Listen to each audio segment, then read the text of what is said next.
করে দিল। একটা কাজ যদি করে সব কাজ আমাকেই করতে হবে। দূর বাবা, তো সবসময় তোমাদের এই ঝগড়া না একদম ভালো লাগে না। কি হয়েছে বলো তো?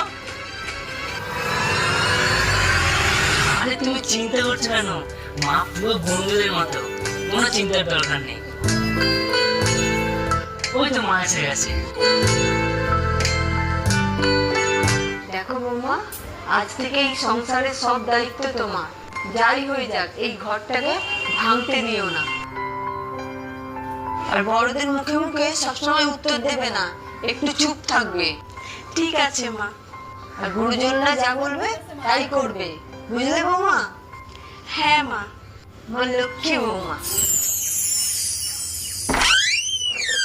কি ব্যাপার বৌমা, নিচে ঘরে কাজ হচ্ছিল, তুমি নাকি মিস্ত্রি তাকে তাড়িয়ে দিয়েছো? কেন মা? তুমিই তো বলে